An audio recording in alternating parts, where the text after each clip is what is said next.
The National Weather Service has upgraded its preliminary assessment of Monday's Fox Valley tornado from at least EF-2 to preliminary EF-3 damage, with estimated peak winds up to 140 miles an hour. That is a material change since this morning's report.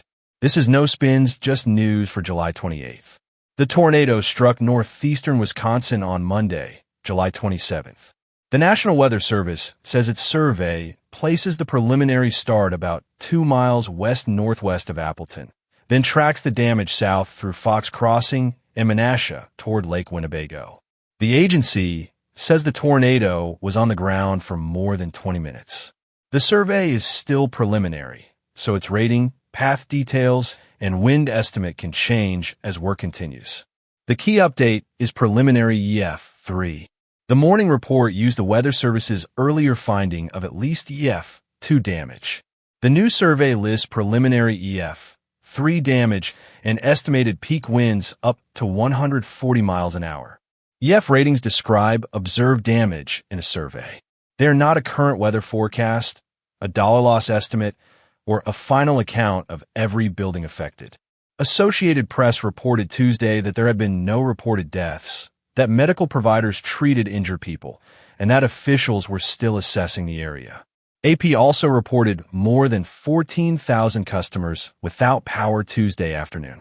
Those are reporting time snapshots, not final casualty or current outage totals. Wisconsin Governor Tony Evers declared a state of emergency for the affected areas, according to AP. Local safety conditions remain tied to damaged buildings, downed trees, and power lines. People in the area should use current local emergency, utility, and weather service information rather than this report for access or safety instructions. Next is a new civil settlement involving eBay and David and Ina Steiner. eBay says it has reached an agreement to resolve the Steiners' federal civil case.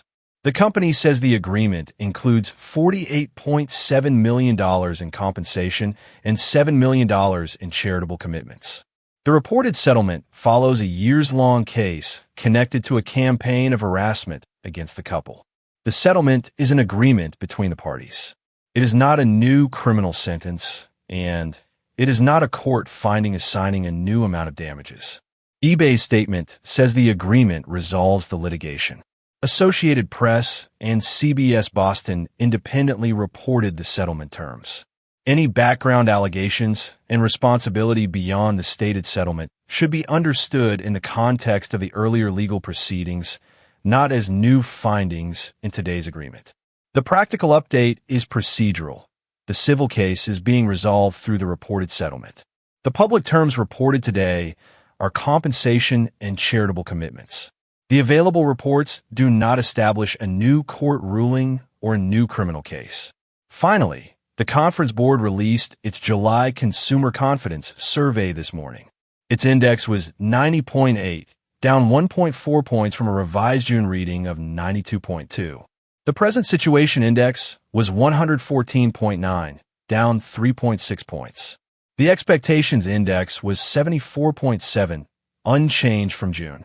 These figures are survey results, not direct measurements of inflation, employment, spending, or a recession. The index reflects respondents' views about current business and labor conditions and their expectations over the coming months. The Conference Board's release is the primary source for the numbers. Associated Press also reported the fresh survey. The confirmed update is limited to the July reading and its comparison with the revised June figures. It does not by itself identify a single cause for consumers' views or predict what the economy will do next. Direct source links are in the description. If this report helped, smash the like button, share this video, and subscribe.